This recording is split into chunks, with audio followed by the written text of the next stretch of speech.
A few weeks ago, a big YouTuber named Kwite came under fire and got put in the crosshairs of the entire internet after some extremely serious allegations were levied against him.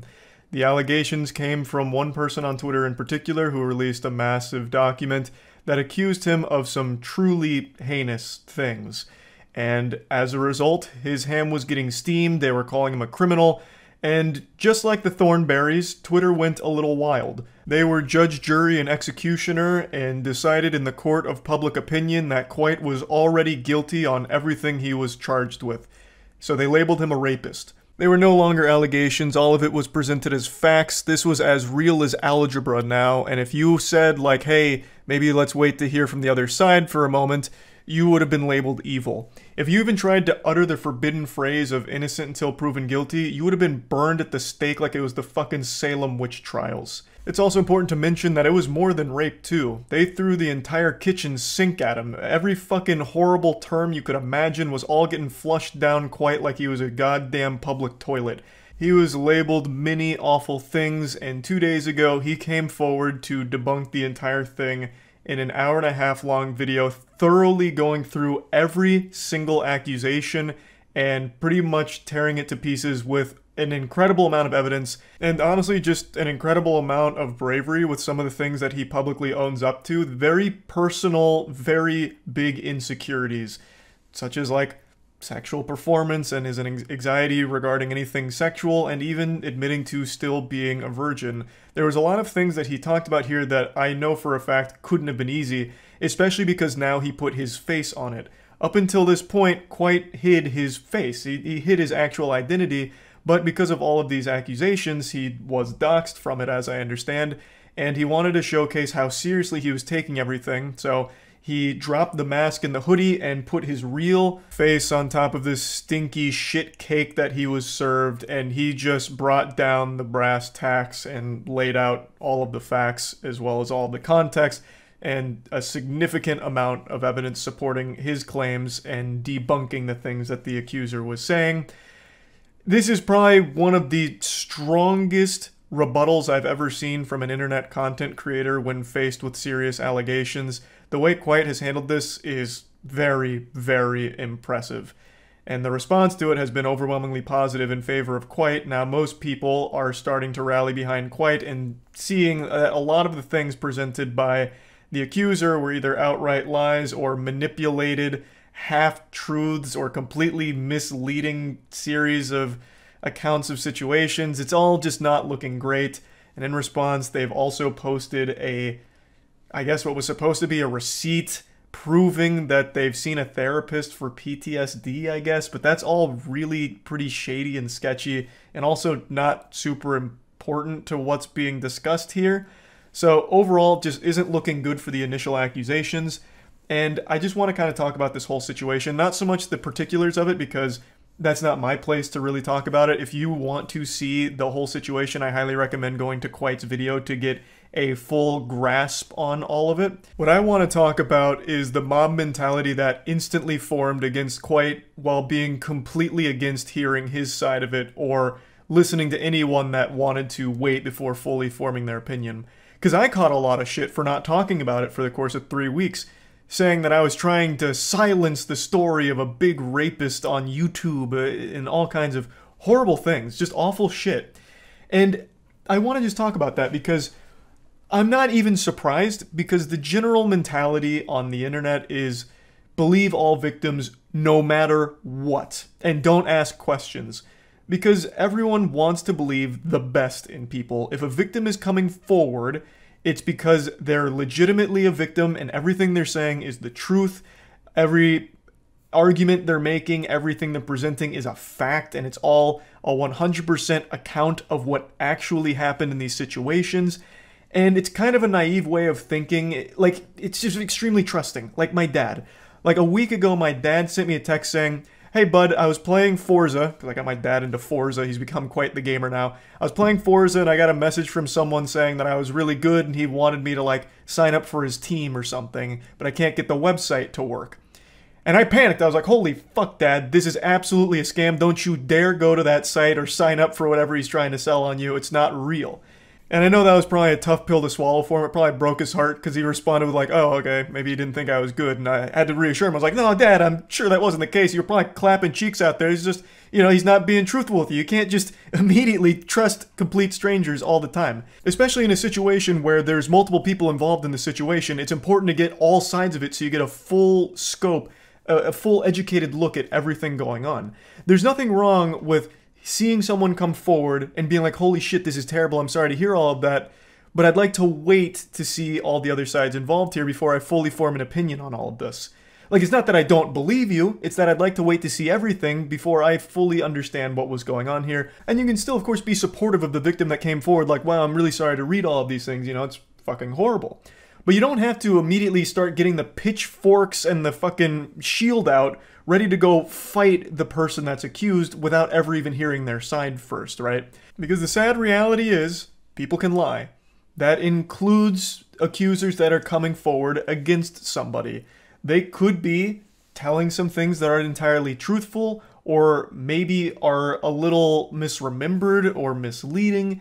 There have been cases of people just outright making shit up in order to hurt someone that they had a falling out with. There's been an unreal amount of cases like that. And it's something that I've learned the hard way. A very quick, great example is Mick Gordon versus Bethesda. With the Doom OST, Doom Eternal OST, there was a huge hoopla, a big fucking gross meatball of controversy in terms of Mick Gordon versus Bethesda.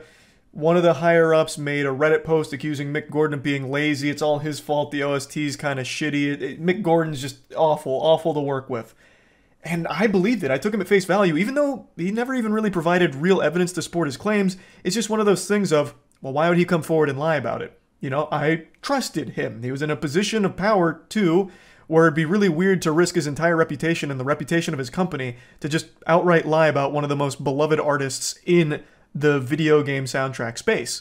So it just didn't make sense to me, so I took it at face value. Like, damn, Mick Gordon must just be a lazy asshole. And you already know how that fairy tale ends. 2 years later, Mick Gordon drops one of the fattest fuck yous of all time with an unreal amount of evidence and receipts to debunk everything that was claimed by Bethesda and highlight just how awful all of it was and who was really responsible for the shittiness of the OST. Still one of the finest pieces of reverse, like, Uno card ever.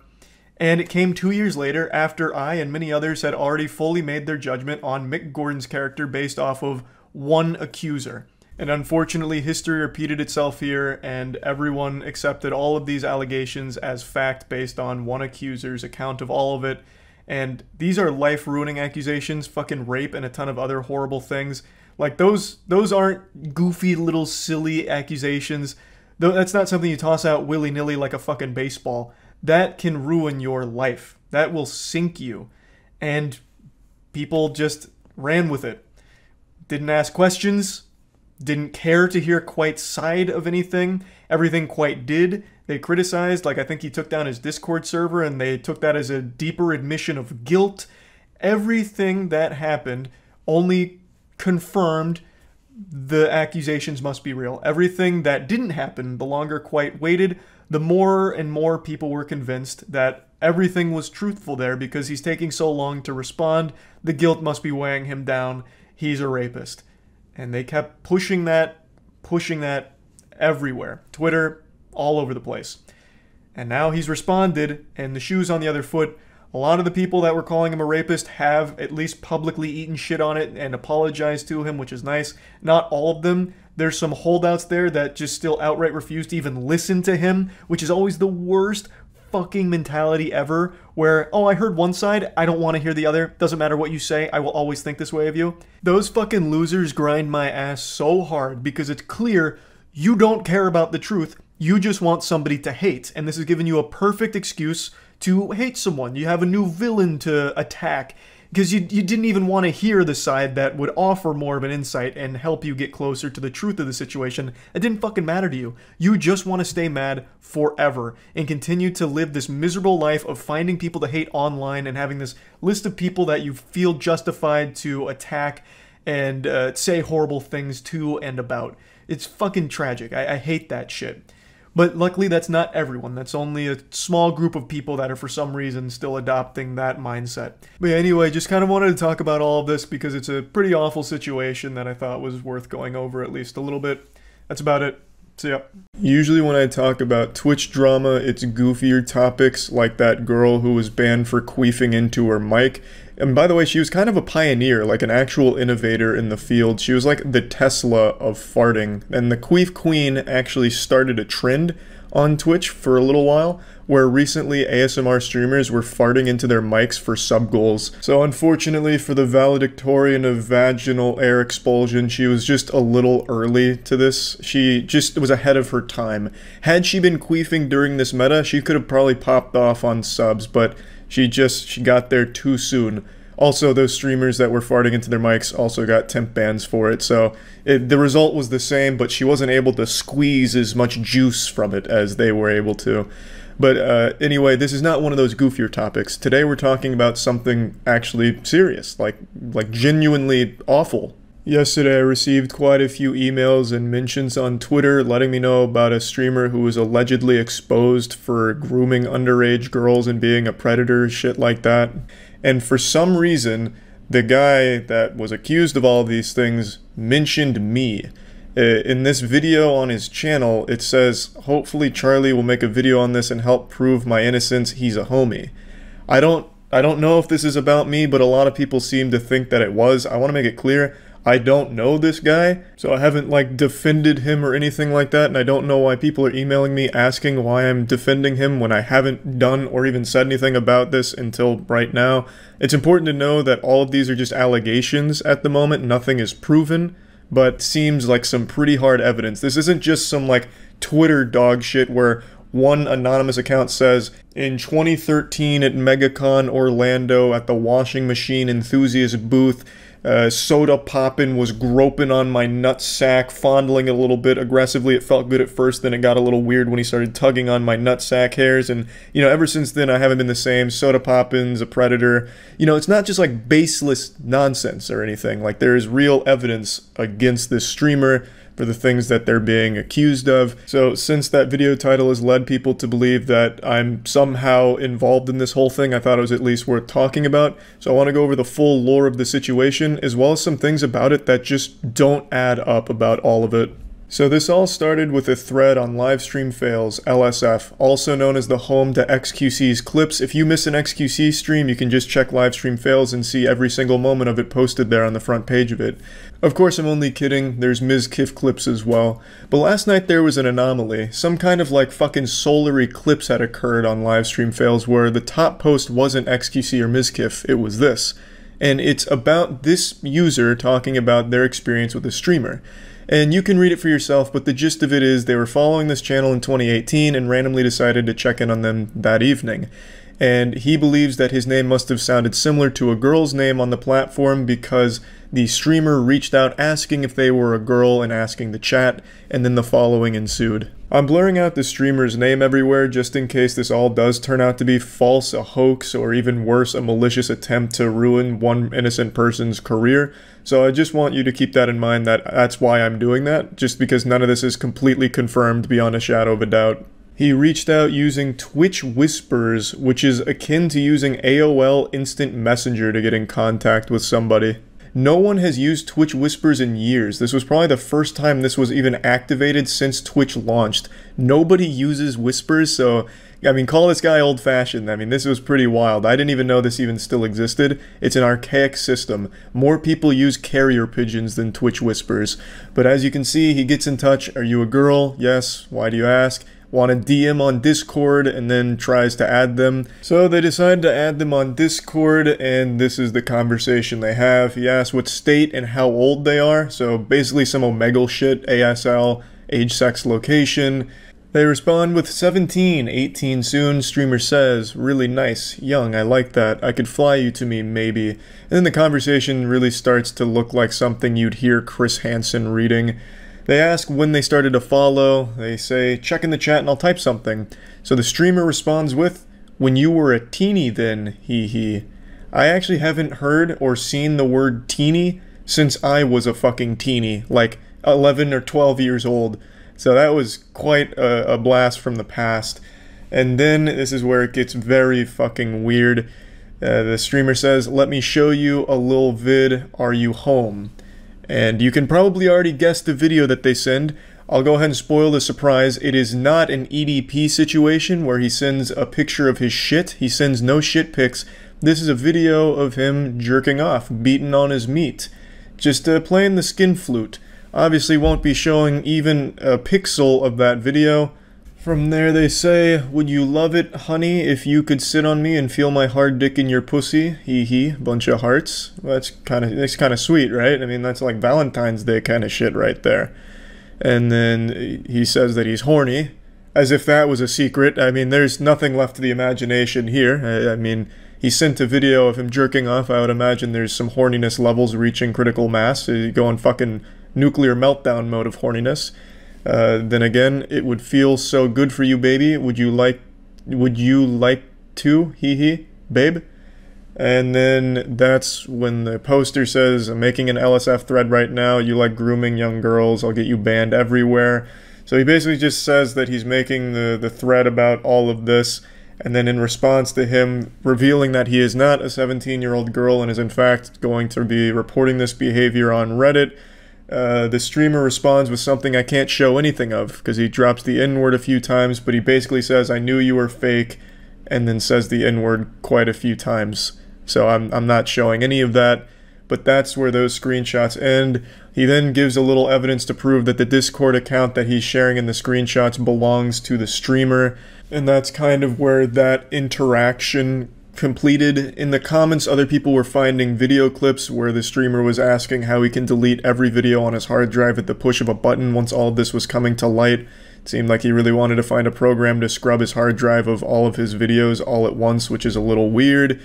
Some of his old tweets were dug up where he was talking about having sex with 14-year-olds is less of a crime than stealing Coca-Cola, as well as some other really fucking gross tweets. But I'd like to talk about a few things here. On LSF, there has been a few times in the past where a poster has made a thread about a streamer they don't like, accusing them of some horrible things that turned out to be completely false. Even though the evidence made a lot of sense, they'd have like screenshots of shit.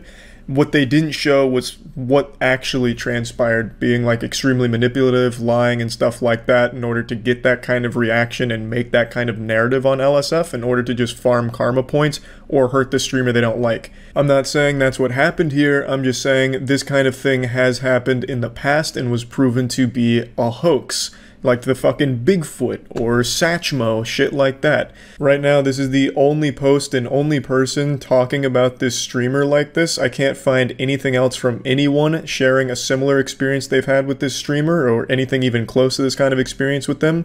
Which strikes me as a little odd, because if he is grooming underage girls so actively that he would reach out to someone in his chat he thought was a girl based on just their Twitch name, you would think there'd be other victims that would come forward and share a similar experience with this person, but I haven't seen anything like that. It is possible that this is just so new that no one else has had a chance to come forward with that kind of information. This is less than a day old, so that's definitely a possibility, but it does strike me as odd that he's so active that he'll reach out to someone that he even has like a small fucking smell of a female in his chat and reach out and like start jerking off for them, that it would only be this one isolated incident. That would strike me as like a pattern, not just like a one-time thing. So I would have expected more people to have similar stories, but I haven't seen anything like that yet. So for now, this is all we have to go off of. And the tweets are extremely suspicious, but what really strikes me as odd is that the profile picture is like the stereotypical neckbeard thing, like very self-aware neckbeard anime weeb. It really seems like a parody account. On Twitter, there are people that are open pedophiles, like that's not uncommon for Twitter, but it strikes me as weird that the profile pic would be like the neckbeard people make fun of, like the anime shit neckbeard thing while saying these things. It really seems like it was supposed to be satire, and I don't know if it is or not. Either way, it's dog shit satire, but the account's been deleted, so I can't really go through and look at all of it myself. There's only a couple screenshots of the individual tweets now.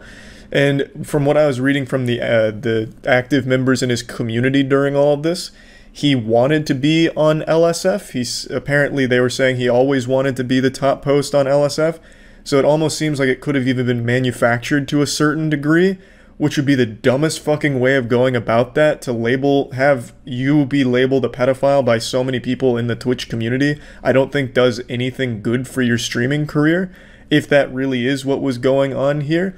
So I don't know if I really believe that, but there are some things in this that just don't make sense to me. The Discord having no profile pic, immediately sharing his Discord and then going 0 to 100. Hey, where do you live? Do you want to see me put my finger in my urethra? Just fucking tugging on his meat real hard after like 4 text messages back and forth. Like, it all just seems really fishy to me. And his chat going on about how you fell for Malord's schemes. They kept saying, like, Malord, treating him like he was some kind of supervillain mastermind and we were just pawns in his game. Like, this is exactly what he wanted, which wouldn't make him a mastermind and make him a master fucking idiot, because this is such a dumb idea for, like, publicity, if that really is what's going on here. It just really, all of it just doesn't add up to me. Like, to be so open about, you know, pedophile predator shit, that just doesn't make any sense. There's also this, so the poster was replying to a comment which is now deleted, and he says he's been famous in his chat for grooming young girls on Discord. When he whispered me, I wanted to see if that's true. That statement directly contradicts what he says in the opening statement in the thread, where he says he just randomly decided to go to the stream and then he just typed something in chat and then the dude reached out to him. Like, that's a little different. Now he's making it sound like he was in there with like a mission, like he was going in there as the fucking vigilante and was finally going to expose him, which is completely different from the narrative that he started with in the original post. He had also recently been banned and had only just been unbanned like less than a week ago, and then all of this happens. Like, it's just so many things in this story seem so strange. And then to, like, on that same night talk about, like, how do I delete videos on my hard drive, talking about, like, I need to scrub the hard drive, every video needs to go, someone quick help me, I need to get rid of all these videos. That doesn't strike me as someone who's, like, actually panicking about all of the accusations. That strikes me as someone that's trying to farm karma and attention out of this. It really does seem like the behavior of a troll, like an extremely edgy, really misguided troll. I mean, because now there's like articles about it that are talking about his alleged pedophilic behavior that he's exhibited, you know, over the course of like the last 5 or 6 hours. Those articles have been coming up. So it's like a really bad idea if this really was the plan. But overall, I just wanted to talk about this because for some reason I was mentioned in it, or at least people perceived that I was mentioned in this. So I at least wanted to talk about it and give like the full breakdown of everything going on. The whole situation's fucked up no matter what is actually going on here. And if everything from the LSF post is true and that's exactly how it all happened, then this is an extremely serious case where this guy needs to be off of Twitch ASAP, as well as have some kind of investigation done, because this is some really fucked up shit. I just wanted to talk about it, and yeah, that's about it. See ya. There's a lot of bad news in the world, so allow me to cleanse your palate with some good news. A very tasty treat for you today. 8 months ago, I made a video covering the story of a Rhode Island criminal named Nicholas Alaverdian. Nincompoop Nicholas here tried to avoid punishment for his crime, and he fled the country after faking his own death. It wasn't an elaborate fake death ruse, it wasn't a galaxy brain scheme, he didn't exactly call up best quality vacuum from Breaking Bad and order a Hoover Max or anything, but he was successful in leaving the United States and evading authorities, and he started a new life with a new alias, Arthur Knight, which was only one of many names that he went by. He was changing his name more frequently than kids used to on Club Penguin, but Arthur Knight was by far his most used alias. Now, it's important that I tell you what charges he was trying to run away from. Rape charges. You see, Nicholas Alaverdian, Nicholas Rossi, Arthur Knight, all one and the same. A rapist. He faked his death in 2020 by feeding media outlets a bunch of baloney and horseradish about how he's about to die, he's about to meet his demise, but the reality was, he was just trying to get out of the country while the authorities were investigating the rape allegations. So he did get out of the country, and he tried very hard to bury his past, but in 2021, he had to check himself into the hospital for COVID-related symptoms, and that's when the authorities were able to identify that this patient is actually the wanted US fugitive Nicholas Alaverdian. And while parading around as Arthur Knight, he tried desperately to convince people that this was all a complete misunderstanding, or that he had been framed, claiming that it was all part of a grand conspiracy to connect him, the innocent Arthur Knight, to this rapist, Nicholas Alaverdian. He kept trying to insist that it's a miscarriage of justice what's happening to him, it's wrong, it's outrageous. But it's not like they just gave it the old eyeball test or the smell test to connect him. They had every piece of hard evidence possibly required to say beyond a shadow of a doubt that these are the same person. They had DNA evidence. He had identifiable tattoos that they were easily able to connect to Nicholas Alaverdian. Like, they had everything, fingerprints, all of it, the whole kit and caboodle. And the judge even said as much as well. In July, Knight was arrested again, and prosecutors matched his fingerprints to Alaverdian's. Friday, prosecutors of the Scottish court revealed they were able to tell he was Alaverdian after matching the tattoos on his arm. I am ultimately satisfied on the balance of probabilities. And even in the face of overwhelming evidence against him, he kept trying.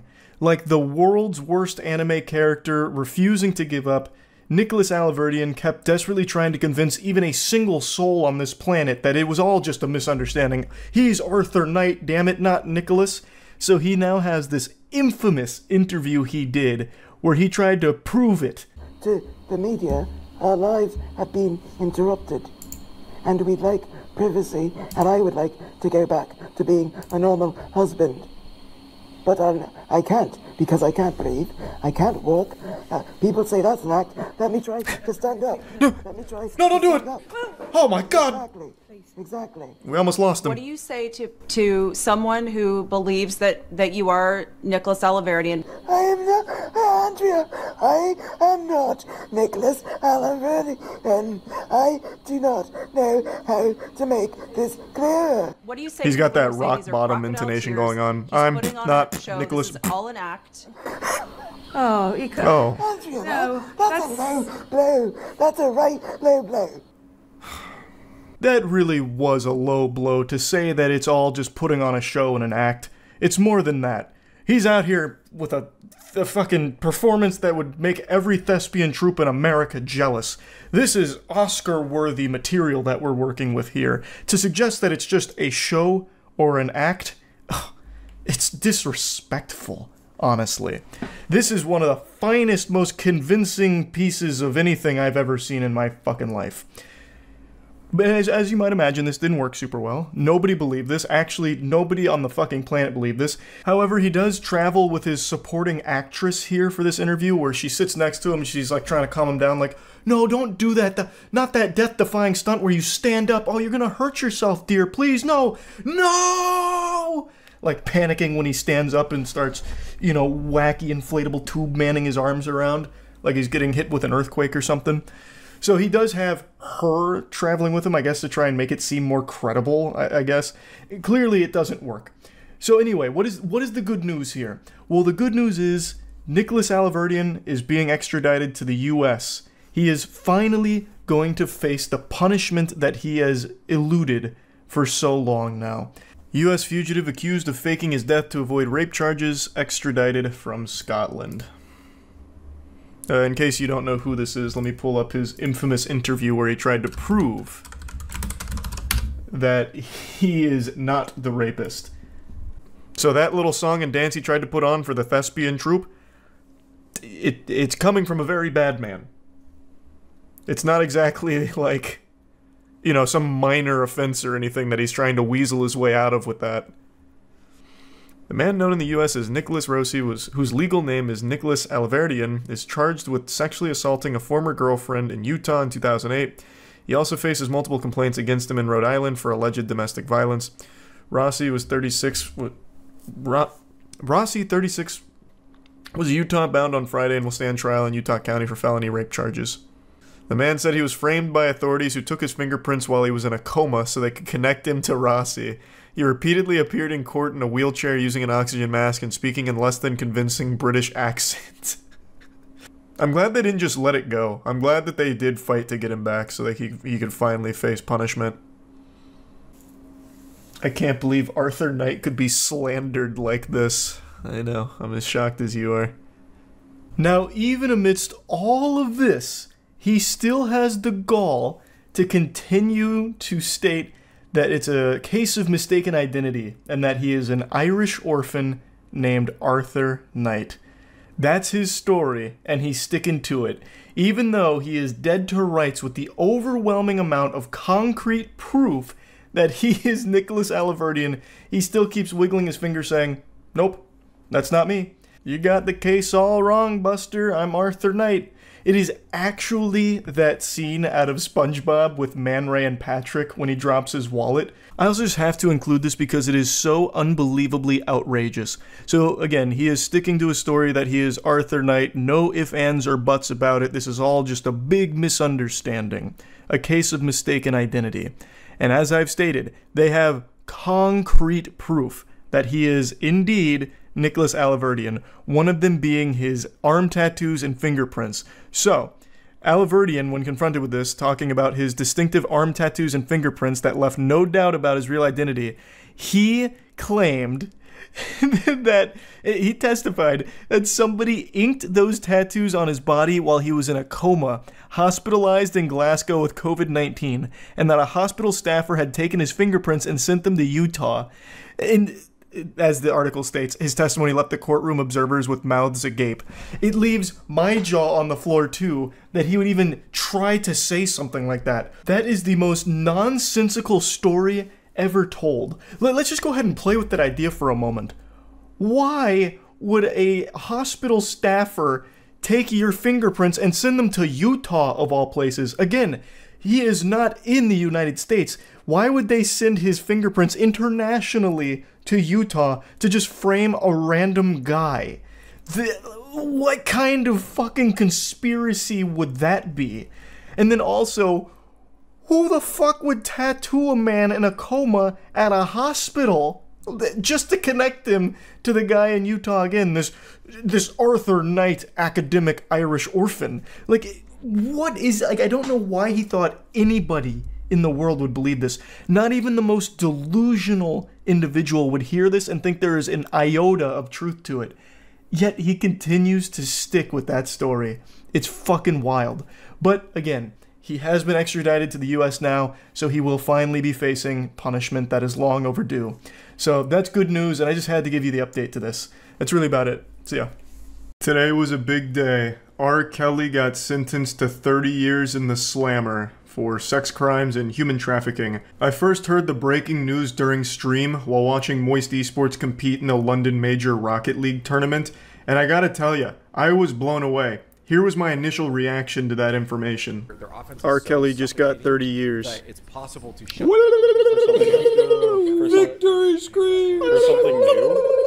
Huh? I think most people know R. Kelly for the time that he pissed on an underage girl. Most people just kind of remember him as the super soaker sprinkler tinkler who just urinated on a fan who was underage. That's mainly his legacy, but some people do also remember him for his music, but outside of his music, he has a long history of doing awful, awful shit that he's finally going to prison for. I'm honestly surprised his bribery attempt didn't work. I remember he made a very public statement saying that if he's found innocent, he'll release more Trapped in the Closet chapters, and I really thought that would do it. I figured that would clear his name, the judge would just throw out the case on the spot because he'd be hungry for more Trapped in the Closet lore in the extended universe. But I was surprised to see that the judge held strong. He didn't waver, even with such bribes on the table, something that no human being can really resist. More Trapped in the Closet, are you kidding me? So hats off to the judge for not giving in to temptation and sin. For those that don't know, R. Kelly is the mastermind behind the Trapped in the Closet epic, which is a 33 chapter long song, each chapter being its own self-contained song, and it is one of the finest pieces of art our species has ever concocted. I can't even find the right words to describe it. It's just on a whole nother level. Like, this is why we were put on this goddamn space rock, so that way we could listen to Trapped in the Closet eventually. All roads of evolution led to us listening to Trapped in the Closet. It is so unbelievably goofy. I'll give you a brief synopsis, but I won't be able to do it justice. So the song was created by R. Kelly, who must have been dangerously close to a ketamine overdose when he came up with the lyrics. It's just kind of like the first things that popped into his head when he made this. but it's all about cheating. And then the crazy series of events that happens as a result, just like a cascade of lunacy. So it's like an opera where they sing back and forth, and it starts with a man cheating on his wife, and it's set to one of the wackiest beats ever. It's like something you'd find on Fiverr by accident. It sounds like an alien abduction, so there's like a water phone going off, like with some kind of really basic like hit and snare behind it that's just and a leaky faucet on top of that that'll just hit you with one of these.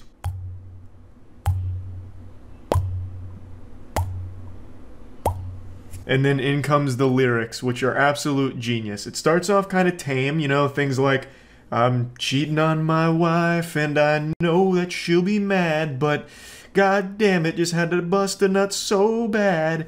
And then it like really starts ramping up, like, I hear her husband, he's climbing up the stairs.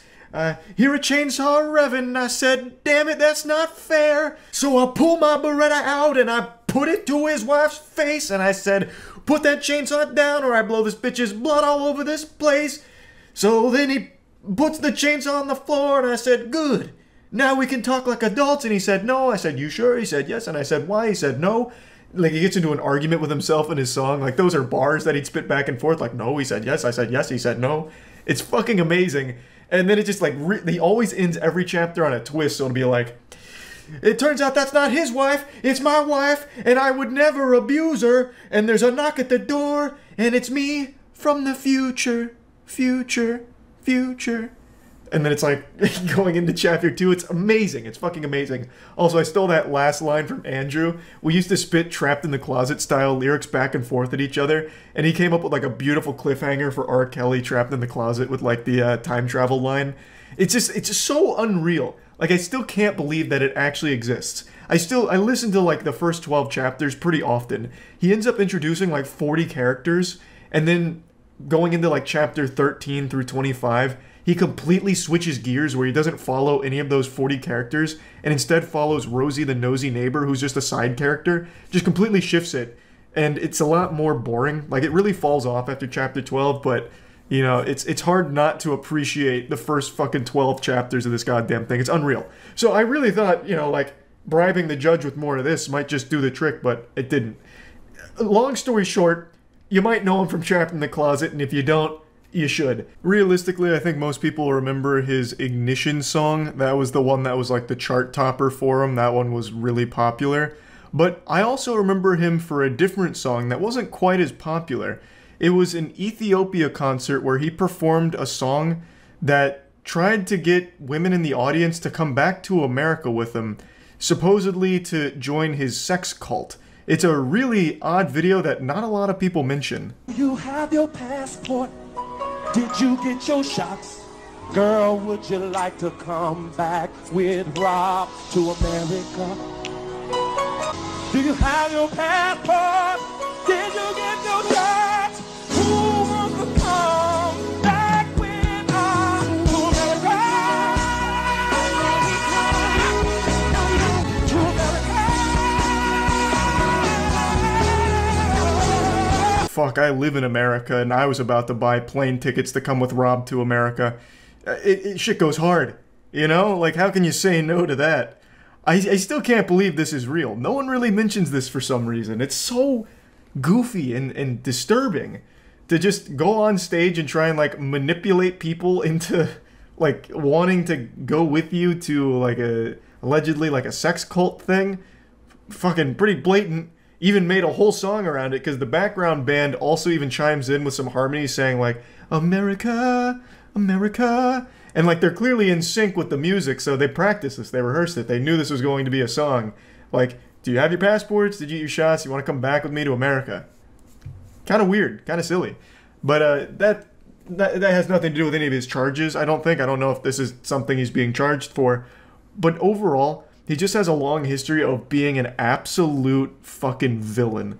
A long documented list of tons and tons of evidence to support the claims of a lot of victims of his. And really, it's overdue that he goes to jail for these things.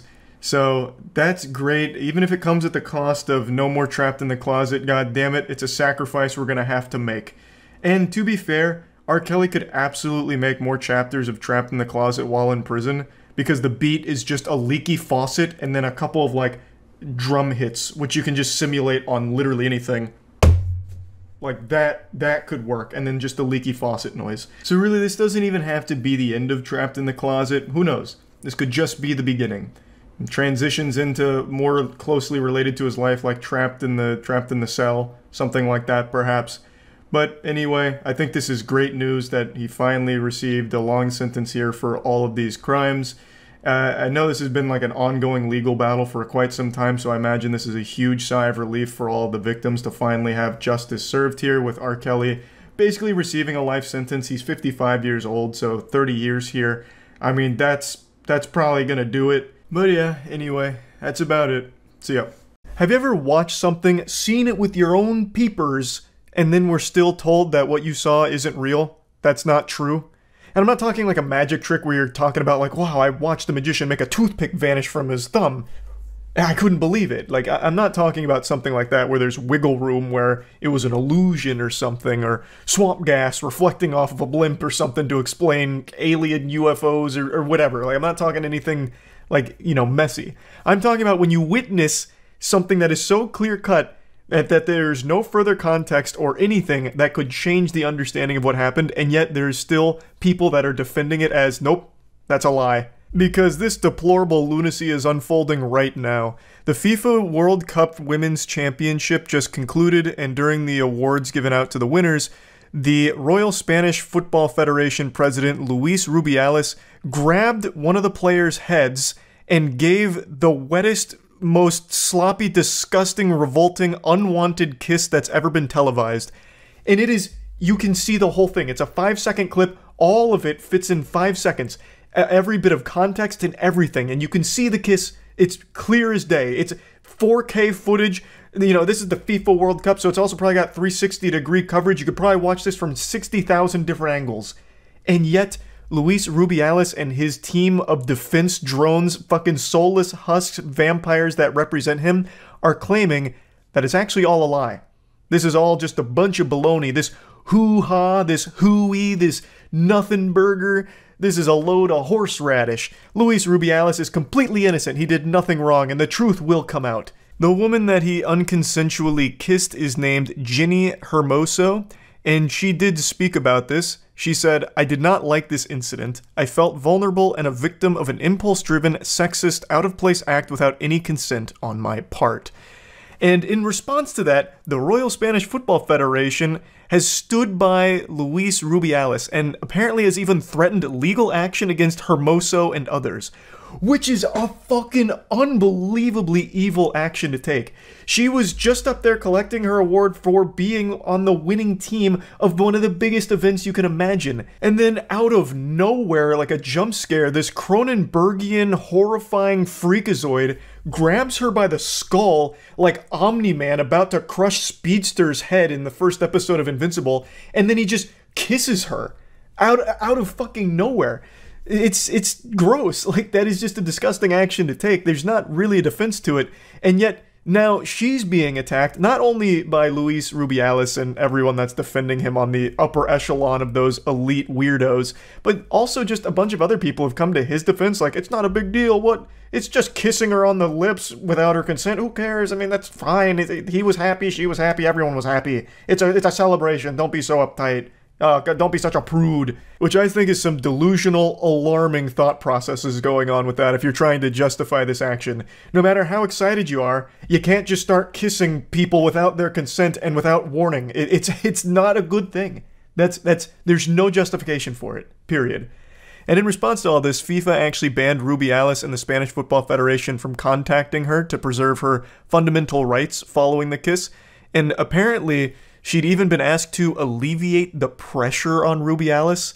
The absolute gall to say that to her. Listen here, miss. You've created a lot of problems for Luis Rubiales. You forced him to kiss you on the lips. You were sending all kinds of signals that he picked up on, and you basically ripped the tongue out of his mouth and shoved it down your throat on the big stage. This is your fault, and it's up to you to fix this. It's fucking craziness. Holy shit.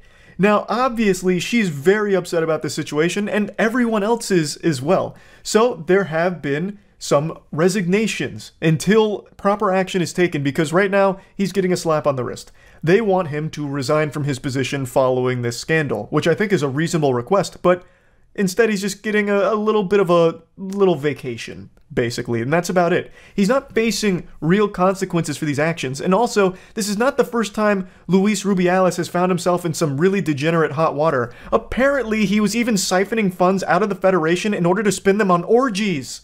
This is a sexual deviant. This is a fucking bad person, and yet he still has this incredibly high position of power. It's mind-blowing. So I went over this on stream where I learned about it, so I'm going to show you those clips going through all of it. Now, I don't really want to take any risks here, so I'm not going to play the clip just because I know how FIFA can get when it comes to their broadcasts, so you can easily find it. It is an extremely short clip that has every single piece of context that could possibly be relevant to what happened here.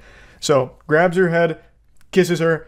It's a pretty big kiss, and sends her on her way. Like, pats her on the back on the way by afterward, as if he did nothing wrong, which is crazy. Also, the defense of Rubiales stems from actual imagination, like legitimately just make-believe nonsense. So, a lot of the professional players are withdrawing. They're saying that they will not play again for the country until Rubiales is removed from his position. And the Federation is saying that they actually have an obligation to participate if they're called for it. Like, no, you can't do that. Which is a scary thing to say. Why not just actually remove the problem, which is Rubiales, instead of punishing everyone else who wants to make sure that it's a safe environment for everyone? But anyway, their evidence is that there was a deleted statement from Hermoso who said that she was totally okay with it. And Rubiales gave a speech saying several times that he would not stand down and called it unjust campaigns and fake feminism. He called the kiss, which took place after Hermoso collected her winner's medal, mutual, and described the conversation in which he asked the athlete for a small peck and she consented. If you watch the clip, this is not a small peck, I don't think, by any stretch of the imagination. But anyway, she still came out and said, like, no, that is also just not true. She said that at no time did the conversation to which Mr. Luis Rubiales refers to in his address take place, and above all else, was his kiss ever consensual. She felt vulnerable and was not respected. So this is all just actual nonsense here from Rubiales and his team, it seems. I also don't know when this conversation would have even taken place. Like, how would they have even had a conversation about, hey, when you get on stage, let me grab your face and fucking kiss it, right? Like, when would that conversation have even happened before this moment? Like, it doesn't really add up. That's not making any sense. Spain's soccer chief, Luis Rubiales, is temporarily suspended after World Cup kiss. FIFA on Saturday suspended the head of Spain's soccer federation, Luis Rubiales, following allegations that he's forcibly kissed a player during the Women's World Cup medal ceremony. This doesn't look like an allegation. that immediately looks like a kiss. I understand you have to say allegation as a publication, but I mean, he blatantly grabs her head and then kisses her. The way he grabs her head, too, is so aggressive. He looks like one of those bodybuilders doing a feat of strength where they blow up a watermelon in their hands. Jesus. It was an unacceptable gesture, and Mr. Rubiales' apologies are not enough. They're not even suitable. Therefore, he must continue taking steps to clarify what we saw. We continue to ask for the resignation of the man who has harassed and assaulted a woman. His excuses are useless. This person must resign. Yeah, agreed. This guy seems like a fucking weirdo. Dangerous weirdo. Someone that does this is one of those guys that has that, like, fuck you money, that kind of power where they feel like they can do anything and face no consequences. And it looks like that seems to be the case since he hasn't resigned, nor been forced to. I have to apologize. There's no other option, right? And furthermore, learn from this and understand that when you're the president of an institution as important as this federation, you have to be more careful, especially in ceremonies. Rubiales has previously called those criticizing him idiots. What do you mean I can't kiss any woman I want without any level of consent or anything? What kind of world are we living in? Fucking woke mind virus? Can't grab a woman's head and fucking kiss her? Unbelievable. It was a mutual gesture that was totally spontaneous, prompted by the huge joy of winning a World Cup. The Prezi and I have a great relationship. His behavior with all of us has always been 10 out of 10, and this was a natural gesture of affection and gratitude. So is this the actual woman saying this? But didn't she also up here say that she didn't like it? In a live stream of the team celebrating their locker room after the game, Hermoso says, "I didn't like it." She has apparently shown a video or photo of the kiss. She says, "What do I do? Look at me. Look at me." So why is she saying this down here? Relvo reports that Hermoso did not actually write or say that statement. Source, I fucking made it up. No, she said she loved it. In fact, she said she wants to start dating the president. This is how they're announcing their marriage. It's Spain, dude. They kiss as a hello and goodbye. Well, tell that to Hermoso and everyone else with eyes. I can't say I've ever seen a greeting or a goodbye like this, where you go up to someone, you grab their skull, and you fucking plant a mean smooch on it without them wanting any part of that and obviously being very upset about it. And it's usually on the cheeks. He's been suspended. It'll bar Rubiales from all soccer-related activities at both the national and international level for the next 90 days while a disciplinary committee reviews the incident. He fully trusts FIFA and reiterates that in this way he is given the opportunity to begin his defense so that the truth prevails and his complete innocence is proven. The Federation said in a statement, "What do you mean? I watched it. Was this a premeditated, calculated marketing play or something? Like, what do you mean? The truth. What the fuck? We could all see him do it. What in the world? You're missing vital context. She grabbed his wiener. What was he supposed to do? It was free pizza. He didn't fuck her. She fucked him. This is an outrageous defense. Like, there's not like more context. It's a 5-second clip and all of it happens within that 5 seconds. On Friday, the players from the Spanish national women's soccer team vowed to not play again until Rubiales and the other leaders stepped down. Oh, Jesus. That's pretty big. FIFA reiterates its absolute commitment to respect the integrity of all persons and therefore condemns with the utmost vigor any behavior to the contrary. Okay, well, ask him to step down then. Tell him he's got to go, Buster. Take a hike. Look at his other controversies. Is this something he's known for? A serial smoocher. Spanish football boss caught grabbing his crotch next to Queen and her underage daughter during his scandalous World Cup celebrations. What the fuck? He also apparently used the Federation's money for an orgy. Oh my god, I've got to look that up. If I just type in Luis Rubiales orgy, will it come up? Yes, it did. Luis Rubiales accused of hosting orgies with money from Spanish Football Federation. What? How did he get to keep his job from this? He used the Federation's money for orgies, and they're like, yeah, that's alright. Is he just the only one that's super open about it? Do they all use it for orgies? Luis Rubiales' name is increasingly being associated with scandal. This is in 2022, by the way. The president of the Spanish Football Federation was earlier forced to defend himself against the accusations of corruption in collaboration with Gerard Piqué, and now the anti-corruption department is investigating him again. According to El Mundo, Rubiales has been accused of hosting private parties at a chalet in the region of Granada. He used Federation money to fund these parties at which 8 to 10 young girls would arrive at the chalet. They were expensed under the pretense of work event at which the closest members of his team were present. The accusing party is Juan Rubiales, his uncle and former chief of staff. Juan also headed his campaign for the presidency of the RFEF before he was sacked in 2022. Among the statements, he accused his nephew of hiring private investigators to follow head of Spanish Players Association David Aganzo and telling him that he needed to find a way of getting money out of the Federation. Why wouldn't they care about that? How does he keep his job? Because they were invited. Oh, good point. This is going to be pathetic to say out loud, but I was about to go to bed, but then just kept thinking about a tweet that I read 3 days ago that's just been living in my head rent-free, and I got upset again.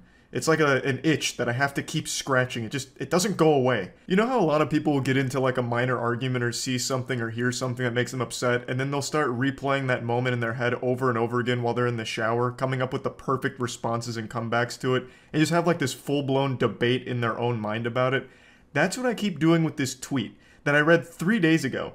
It's not even a big deal either, but it just keeps crawling under my skin. It's like that scene in The Mummy where that little scarab thing goes into that guy's body and just keeps crawling around. That's what this tweet is doing to me.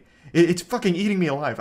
I just keep replaying in my head the time that I read that and every thought that I keep having about it. So I'm just gonna make a whole video talking about it. I made a tweet vaguely addressing it. I'm not gonna show the tweet itself for obvious reasons. I don't want anyone to harass the people that were involved in the thread. So let's go ahead and stuff this turkey. To break it down into a nutshell, the thread was arguing that teabagging in video games is sexual assault and traumatizing.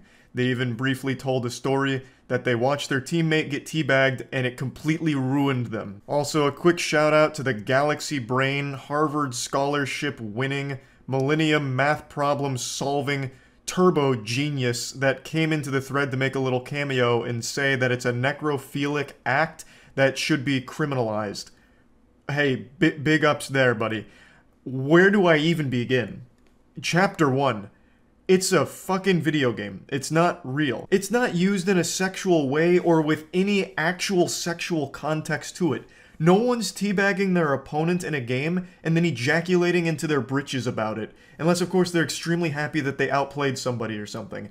No one's gonna get teabagged and feel violated, or at least they shouldn't if they're grounded in reality. You can feel mad that you're getting teabagged, like, damn, not only did I get my fucking cheeks spread open, but now I'm also getting teabagged by this douchebag. You can be mad about that because that's the whole point. It's a taunt. Also, the purpose of a teabag isn't even sexual in nature. It's just a form of taunting. It's no different than in Fortnite busting out an emote when you clap cheeks, just getting you with one of these, and then hitting the old default dance in Orange Justice or whatever. That's the same thing that teabag is used for in games that don't have emotes that allow you to do it. And in Fortnite, I'm sure it happens too, because it's just a classic taunt. It's supposed to be tilting. That's why so many games have so many tools for it, whether they're emotes or maybe even sprays. Like, let's say, God forbid, you've made some mistakes and you're still playing Overwatch, but you make a good play in Overwatch and you're feeling good, so you spray sorry on the ground right next to your victim. Now they see that and now they're upset. You've taunted them. There's just so many ways of taunting, and teabagging is one of them in games that don't typically have it. For example, Halo. Halo doesn't have any emotes. You're not going to see Master Chief busting out the gritty after getting a kill to taunt you. All you can do in Halo for taunting is the teabagging. So if someone wants to be toxic or try and put you on tilt and ruin your mentality during the game and make you upset, they'll teabag you instead of using an emote like they would in Fortnite or something. But it's not sexual. They're not going over there and being like, can't wait to dip my fucking greasy, filthy sack on this person's face and make them feel all yucky and violated. Ooh, I have so much power over you and I'm so dominant. Look at me drop my scrotum on your mouth. No one's doing that. They're doing it as a, just killed you, now I'm gonna make you feel silly. Here comes a taunt. If you truly believe that teabagging is the equivalent to real-world sexual assault, then you should also believe that shooting and killing in those games is equivalent to real-world murder. But most people don't believe that because it's a fucking video game. It's in the cyberspace, goddammit. No one's actually getting murdered in Fortnite or Roblox or anything like that. When you shoot and kill someone in Roblox, no one has actually died except for some fucking pixels on the screen. But for some reason, that same basic level of logic doesn't apply to the teabag in Valorant, I guess. It doesn't make any sense to me. Now, I want to make it clear. For a lot of games, they really discourage teabagging, but not because they think it's sexual assault, but because it's poor sportsmanship. So I know Killer Instinct, for example, has banned it. Killer Instinct is a fighting game, and I don't know if they still have it banned, but I do remember there was a time where it was banned, and in Killer Instinct in the fighting game, if you crouch up and down a lot after beating your opponent, Killer Instinct would ban you from competitive play, at least as I recall it. So that's totally fine. If you don't want people to be taunting or being disrespectful, then by all means, ban the teabagging and the emoting and the shooting of bodies after killing them. I think that's fine. You're totally within your right to do that. I'm not arguing that everyone needs to be taunted and teabagged every time they're killed. I'm just making the simple, sane argument that getting teabagged in a video game is not getting sexually assaulted in real life. Now, to go a bit further, I do think there is a bit of merit to the claim that in VR chat or virtual reality things are a bit different. There are some creepy fucking dudes in VR chat, and I absolutely think that there is potential and have been a couple of examples of really creepy dudes getting very handsy handsy is a term I'm using loosely because it's VR, but getting really weird and up in people's face and personal space in the virtual world, and I do think that can border on sexual harassment and can actually make people feel violated because you are really like in there. VR is a pretty different experience than to like a Valorant. So I can absolutely understand and sympathize with someone that might go into virtual reality space and encounter some grimy, grody, Cheeto-dusted, fingered, shit-stained, underweared, mouth-breathing, creepy guy that follows them around and makes disgusting remarks about how he's touching himself while also touching your avatar in the game, never leaving you alone, and just being all up in your shit, then yeah, I completely agree that is like actual sexual harassment and all of that. But that's completely different than watching your teammate get teabagged in Valorant. I can absolutely see someone being deeply disturbed by having an encounter with someone like that in virtual reality, but I can't see anyone actually believing that watching a teabag in Valorant is watching real sexual assault and being traumatized by it. That is just so unbelievably silly to me. It really is. This just screams like it was somebody looking for something to make an issue out of, and they thought that this would be low-hanging fruit that some people would agree with them on, and some people did, but overall, I think most people can recognize that there's a massive difference between a video game taunt and a real-world, traumatic, life-ruining experience. It's so disgusting to me, honestly, to even compare a Valorant teabag to a legitimate sexual assault event. It just feels so vile to take something that serious and bring it down to this level and make it so petty. It blows my mind. This is just something that rubbed me the wrong way since the second I started reading the thread. Obviously, it's been 3 fucking days that it's just been marinating in my brain, so much so that I've now made an entire video ranting about it. But yeah, that whole thread did actually spark a couple of news outlets picking it up and saying that there's a debate on whether or not video game teabagging is actual sexual assault. And I think that's such a disingenuous representation of what happened. It wasn't a debate. It was some people with the worst takes of all time, and then most people employing common sense that no, teabagging in a video game is not equivalent to a real-world sexual assault. So yeah, anyway, I just wanted to talk about this a little bit and just get it all out of my system. That's about it. So yeah. I'm coming at you as a sweaty boy right now, but what do you want me to do? It's hot out. Sue me. I actually left my house today and went outside, if you can believe that. I'm like a vampire. I can only go outside for like 10 minutes at a time before I start to whittle away and just melt into a pool of ooze. But speaking of suing, rest in peace Activision Blizzard, am I right? I've been saying for years, probably about a decade, that Blizzard is a shit company that I'm not a fan of. Not to wiggle my finger and say I told you so, but for a long time I think they've just been a horrible company. They have not been that golden age Blizzard people like to pretend that they still are. This is a company known for spontaneous layoffs without warning and other horrible business practices. And you remember Warcraft Reforged? Like, it is a company that is so far out of touch and so corrupt that it's gross. And then they merged with Activision to form Activision Blizzard, and it was like the Power Rangers coming together to make a megazord of pure filth. It'd be like combining dog shit and horse shit and then creating the ultimate pile of shit, which is Activision Blizzard. And now they're engaged in a lawsuit with the state of California over sexual harassment allegations, as well as some really, really deplorable stuff in there. I learned about this on stream the other night, so I'm going to play the clip of going through the articles and talking about it from the stream. And there's just a few more things that I'd like to talk about as well. The first thing I'd like to mention is actually a point that Mudahar made, Some Ordinary Gamers. He mentions in the article, they talk about the cube crawls and how, like, oftentimes in the office, people are just, like, fucking blackout drunk, apparently. And that is a real explanation for why the games are always so bad recently. Mudahar pointed that out, and that totally escaped me while reading it because it was just overshadowed by so many other awful things. But that's such a good point. At work, they're supposedly treating every day like a frat party, just butt-chugging blue moons in the cubicles and throwing back the brewskis while they're coding their games, which would explain why they've been so lazy and broken in recent years. And then the last thing I want to talk about before playing the stream clips going through the lawsuit allegations is the people that keep harassing World of Warcraft streamers as well as current Blizzard employees online. That behavior is wrong, super fucking silly, and you're really dumb for it. World of Warcraft streamers, a lot of them have made that game their entire life. They depend on it, and streaming it is a full-time job. And you're asking them to go ahead and throw away their entire career overnight with no backup plan? That's fucking terrible. And you harassing them to do it, trying to force them into it, is just absolutely awful.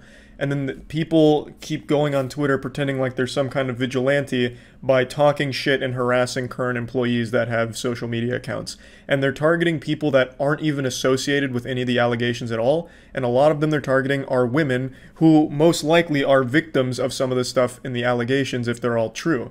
So it's super fucking shitty all around. And they're demanding people quit Blizzard right now. Oh yeah, that's a really reasonable ask. People that completely depend on Blizzard as a company to provide for their family, people that have most likely dropped everything to work at Blizzard since it's been coveted as a dream job for so long. Yeah, let's go ahead and keep harassing them till they fucking quit. It's silly, and that harassment is the worst fucking shit. The people that do that are super dumb. So yeah, now let's go through the lawsuit allegations. Activision is sued by California over workplace culture. The lawsuit says women at the gaming company were paid less and discriminated against, and it described the culture of sexual harassment. At Blizzard? Are you serious? The company that fired like 800 people with no warning out of nowhere? They would... No, what? This must be a dream to work at. I can't believe it. I like that this is all they're known for.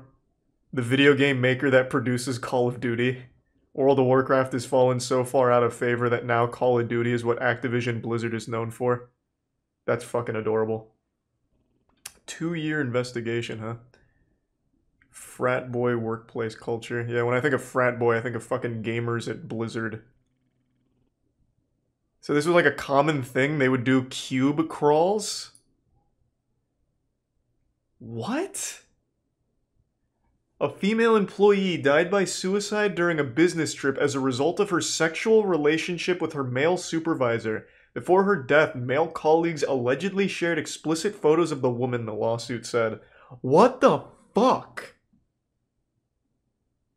Holy sh... Well, this is a lot worse than I expected from just that one tweet. I have said for a long time, I do not like Blizzard. Way before it became cool to hate Blizzard, I've been saying that shit for fucking years. But not because I knew any of this. I just think that company fucking sucks. Like, they just openly hate the people that play their games, I feel. Like when Asmund switched to Final Fantasy XIV, you had that Blizzard douchebag that talked about how Asmund's the asshole because now he's not playing World of Warcraft. Am I the only one that finds it weird that companies feel like they have to do an anti-harassment training course for their employees because they can't fucking trust them to not be weirdos? I feel like if you hire someone that you then have to educate on how not to grope women in a cube crawl, they probably just shouldn't work for you in the first place. I find that to be just super weird. Charlie from the future here. Yes, I understand this is standard procedure for most companies to have this kind of mandatory training. What I'm saying is I just find the whole idea a bit goofy that you'll hire someone that you're a bit concerned will start groping your female employees, that you have to give them like a course on how not to be a sexual harassing lunatic. I'm just saying I find that to be kind of wild. I just feel under no circumstances should you hire someone that could be a danger to your other employees. Like if someone comes in and does a great interview but then ends it by saying also I hate women, that should pretty much be the end of it, and it shouldn't be one of those things like, well, it was a great interview up until then.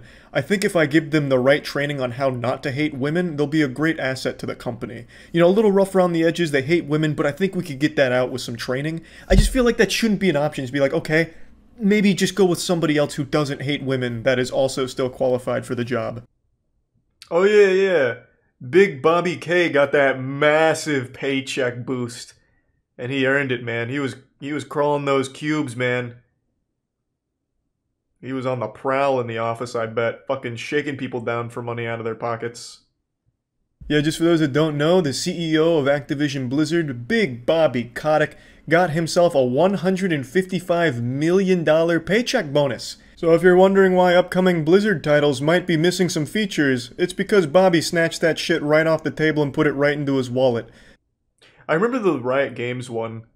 I remember in the Riot Games one, some of the women reported that their higher-ups, their supervisors, would often go by their cubicles and just fart in their face. Well, not directly in their face like beef stew, but they'd walk by and fart and just crop dust the office. I remember reading about that. I think working in the video game industry has to fucking suck, man. It sounds terrible. It sounds truly awful. Yeah, especially for women, man. This is like, what is this? The fourth company now? How many was there? There was Ubisoft, there's Riot, Blizzard, and what was the other one? Wasn't there one more that I'm forgetting about that we literally just read about? Fucking wild case, man. This just happened too. This is 51 minutes old. The state of California just pushed this shit through, it seems. No wonder all the main Blizzard people left within the last 3 to 4 years. Yeah, I wonder how long it's been like this. So this is a 2-year investigation. I wonder how long it's been in this state. I guess Valve is the best place to work for. Well, yeah, because they don't make anything. Working at Valve has to be fucking easy, man. You just show up, you like go on Steam once or twice, like, yeah, what's going on? Okay, I'm going home. A newly promoted male supervisor delegated his responsibilities to his now female subordinates in favor of playing Call of Duty. So that you telling me this fucking supervisor said, I don't feel like doing this, you women take it, I'm gonna go play COD with the boys? You fucking serious? Holy shit. Wow. Complaints weren't kept confidential. So that defeats the whole point of complaints. And if you complain, you get punished for it. Nice. Very cool, Blizzard. Ooh, these are fighting words. They distorted and in many cases false descriptions of Blizzard's past. Goes on to say that they were required by law to adequately investigate and have good faith discussions with us to better understand and to resolve any claims or concerns before going to litigation. But they failed to do so. Instead, they rushed to file an inaccurate complaint, as we will demonstrate in court. Truly shameful shit from Blizzard if all of these allegations are true. I'm inclined to believe them here for obvious reasons, but also because I really don't think there was some hidden motive. This was an investigation done over the course of 2 years, and I don't think there was any real motivation for them to like lie about things or distort the truth in any way. I think this is reporting on the facts that most likely occurred at this company over the course of those 2 years. I also really am a bit blown away by Blizzard's like Mad Max style threat, like, we're gonna prove that you're wrong in court when we enter the legal Thunderdome. That'll teach you. That seems a little silly to me, especially since they're being very dismissive of everything. And this is Blizzard versus the state of California, I believe, so it doesn't... I don't really see why they're trying to like puff out their chest or anything. It just seems absolute goofy to me. There was so much more, which of course I didn't cover in the stream because it was so brand new then, but there were other things such as they made a female employee write a 1-page paper on how she's going to spend time off, even though they didn't require that from anybody else. Like, it's some really awful stuff. This was like base level stuff in these articles, and since then there's been more that have come to light. This whole thing is super sad to see, and even worse because it's not that unusual in the video game industry, it seems. We've seen it at Riot, we've seen it at Ubisoft, now we've seen it at Blizzard. It really does seem like women get treated like shit at some of these major companies, which is just awful. At the very least, though, at least it's easy to boycott Activision Blizzard since they don't make anything good anymore. So yeah, that's about it. I just wanted to talk about this because it's a pretty wild story to see. And also, one more thing, I see a lot of people defending some of the behavior here, saying they were clearly just joking. And I just want to go ahead and put that shit in the dirt real quick. In the allegations, some of the jokes they were making were just about them wanting to rape the employees or something like that. Like, they would just joke about raping the women employees at the company. That's not a joke. That's just fucking weird. That's a threat. That's creepy and that's scary. That's not like a joke. You don't just write that off. You know, if you just go up to a woman at the company and say, man, what if I raped you? Haha. It's not a joke. You're a fucking weirdo. And you should absolutely just get fired on the spot for that shit. So I don't know why anyone ever defends that. I really don't get that. I just wanted to say that real quick because I saw quite a bit of that on Twitter, defending that portion of it where they were talking about that in the allegations. So yeah, that shit sucks. The whole thing's horrible, and that's about it. So yeah. What's up, everybody? It's Critical. I saw this video here today as I was scrolling through Facebook while taking a nice hard shit. I don't really go on Facebook often. In fact, the only time I ever do it is when I'm just dropping a steaming loaf. And this video actually really upset me. It turned my once peaceful shit into a more aggressive colon cleanse. I'll just go ahead and play it now, and I'm sorry about the flyheight.com thing that's having a seizure over there. I don't know what the fuck that's about. I wouldn't recommend going to the site because that's pretty shady, and also it's a really stupid name. It's like calling your company Underwater Wetness. It's just stupid. Don't fucking say hello to me, bitch. Don't fucking say hello. I don't play that sexual harassment shit. Let me get your address. So right away, she lets you know why she's so upset and offended, because this man had the audacity to say hello to her. This fucking fiend dared to show some politeness to a stranger to try and make that stranger's day a little more positive and just try and be friendly. And then for some reason, she's looking for his address on his license plate. I don't think she understands how license plates work, but his address may not exactly be Turbo Steel Lord or whatever his license plate might say on it. Bitch, you don't fucking say hi to strange women you don't know, bitch. 3889492. Bitch, you shouldn't have been sexually harassing me. I can call the cops on you for that. Good. Now she's threatening to call the cops on this lunatic who dared say hello to her. He was sexually harassing her. And this is actually a really troubling and scary trend that's been going on recently, especially with the whole humongous thing that blew up not too long ago, where people claim sexual harassment on genuinely anything, and what it does is it makes a mockery of it and makes actual sexual harassment not be taken as seriously, and it's just fucking ridiculous. They'll literally claim it on anything. People claim sexual harassment if a flower is growing too close to them and they don't like the look of that flower. If they don't get enough marshmallows in their Lucky Charms, they'll claim that General Mills is sexually harassing them. It's just fucking ridiculous. Fat funky motherfucker, who the fuck you think you're talking to? Don't fucking say hello to me. Then get gone. You shouldn't be here. No, bitch, I should be here. Why the fuck you gonna say I shouldn't be here? Why shouldn't I be here saying hello to people? Don't fucking say hello to me. This is just wiener breaking to see. Look at his face. It looks like he's about to cry. And the way he says it, why shouldn't I be here saying hello to people? That's just an innocent thing to say. That's just a guy who's saying hello to people because he's in a good mood. He's outside, he's working, he's having a nice day, and he wants other people to have a good day too, so he's saying hello to them, you know, extending a friendly gesture to these people, and this lady just goes absolutely fucking berserk on him over absolutely nothing. And there is no doubt in my mind that that'll totally change how he talks to strangers, and he probably won't say hello to people like he was in the past, which is a fucking shame, because we need more people to do that. I'm gonna call the cops. Go, bitch, do what the fuck you wanna do. Hey, what's your license number? Can I have your license number? Fucking drunk. What you gonna call the cops on me for? Bitch, you don't be sexually harassing motherfuckers, bitch, and now that I'm standing against your white ass, you got a fucking problem with it. Don't say shit to me, bitch. Yes, God forbid someone make any attempt to communicate with you. You are just way above us mere mortals, really. Princess ruler of all creation. I guess this woman just wants to live in solitude and isolation so that way no one could ever say anything to her. Fucking weirdo. I'm not weirdo. Yeah, you are fucking weirdo. All I do is say I'm hello. calling you on your sexual Would you harassment, call the bitch. cops, please? Tell them to come down here and get this crazy broad off my No, ass. bitch. You were fucking crazy. You All I dealing with did a was say crazy. hello. Yeah, you called me crazy, bitch. Called me a nigga too while you at it. I own that Why? shit. I'm not prejudiced. I don't give a fuck. You don't say hello to me. You thought, oh, she a cute little black chick. I'ma say hi. Don't fucking say shit to me, bitch. Fuck no. Well, he say hello to you, bitch. He can talk to you. Fuck you gonna call him on for? Stupid hoe. He's calling cops. Fucking whips. Call the cops. Call the cops. Call the cops, bitch. I got your license plate, bitch, and I know where y'all live. So let me just get this out of the way. I'll address the elephant in the room. I don't know what the fuck the best days of old means. It's just a stupid annotation that popped up on this sketchy ass video. It's probably some reference to J.R.R. Tolkien's work.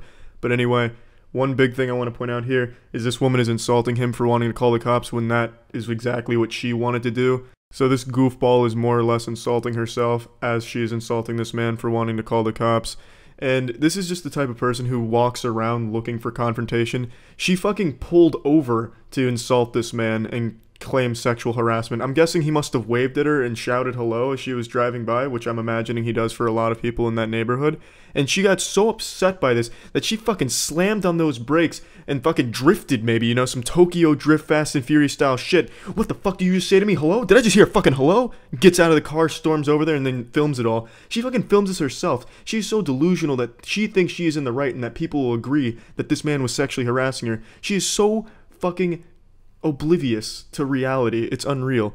And I think everyone would unanimously agree that this woman acted like a silly sandwich here and was just being a big old asshole to this guy for no reason. And at first I thought this was just a satire, a well-made and in poor taste satire of the humongous sexual harassment ordeal.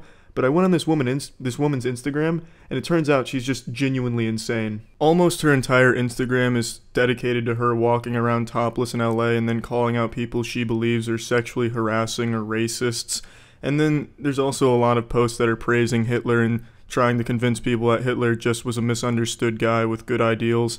And then there's some really jarring shit such as this right here. This is a picture of her abortion.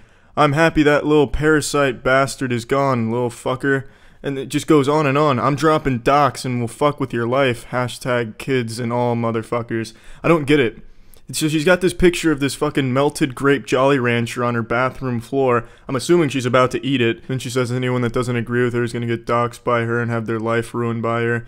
And first of all, I don't think she understands how to use a computer to that level when she doesn't even have mastery over understanding how license plates work. She's probably one of those people that thinks that hackers can get their bank account info from a fucking digital alarm clock. So I don't think anyone has anything to fear in that regard. And second of all, why is she so unbelievably hostile? The only people following her Instagram are her friends and her family. Why is she being like this towards them? Only them? Hey, listen here, you anus sacks. If you don't like this candy bar I just placed on the floor, then come at me. I'll dox your shit, Grandma. I will take your shit down. I don't get it. She's just a really aggressive person. There's so much other weird shit on her Instagram, such as these two pictures. She's got more than this, but she's having dinner with a glass of menstrual blood. Oh yes, just like Mother used to make every Saturday. We used to all gather around the table, have nice Totino's party pizza rolls, and Mom used to prepare the most exquisite glass of menstrual blood to cleanse our palate. Yummy, yummy, yummy.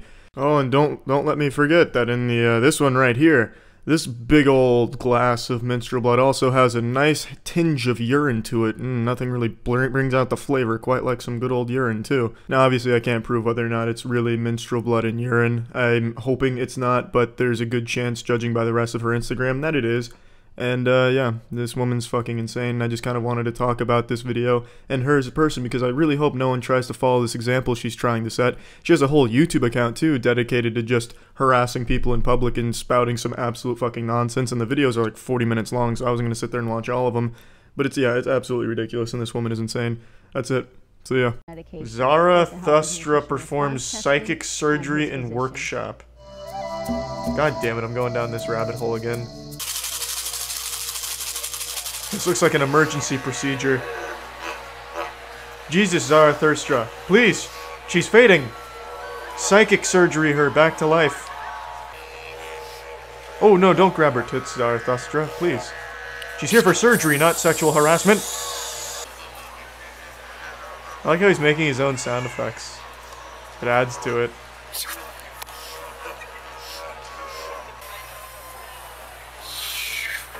Ooh, that's a very powerful move right there. Very, very powerful.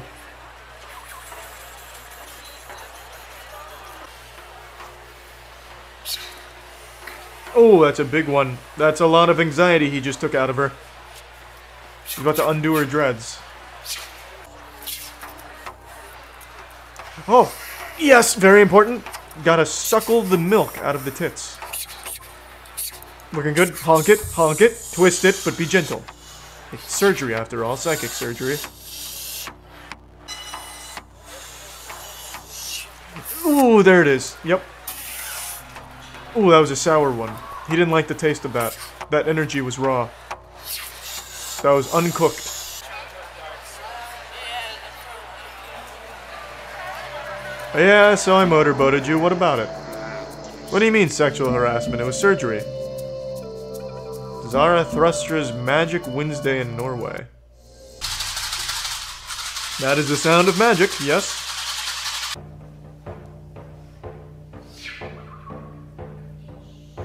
Man, you can just see the relief on this woman. There we go. Brush it off. Yes. Perfect. I could totally run this guy out of business. I can do those sound effects, and I can, like, squeeze tits. It'll be the new Zarathustra. Oh, he's getting real angry. That's some bad energy in there. Oh, he's getting aggressive. That top is coming off one way or the other, lady. Easy way or the hard way. Yeah, lady, just pee your pants. He doesn't like water sports. It's the only way to make him stop. Big old slurp in that one. There's a lot of bad energy there. There we go. Oh, that's the center of the bad energy. Yeah, he's identified it now. There goes all of her anxiety. Is the procedure over? Was it successful? Have you cured her of her back pain? Yeah, that's where the back pain's hiding. Oh, that playful back pain. Oh yeah, I'll get that back pain out for you. The psychic style. Oh yeah, it's going down south. That back pain's trying to run away from me. You can hear the back pain. Oh, there it is. I think I got a handle on it. Nope, I was wrong. See, these hands, they'll honk your tits and help you feel better. Zarathustra is a very Does he even do any work on men? After many years of study. He's a 5th dimensional quantum healing master. What? I didn't even know it was possible to go above a 4th dimensional esoteric healing master. What? Oh my god. I take back all the jokes, man. This guy's not groping his patients. He is bringing them to the next plane. Immediately just getting rid of the man so he can go honk some tits. And as a healer, when you're capable to raise... Okay. I don't like that he speaks English. That ruins my immersion. A real 5th dimensional quantum healing master wouldn't need to know how to speak English. He'd speak with his... as he's squeezing your nipples. As we've seen him do multiple times already.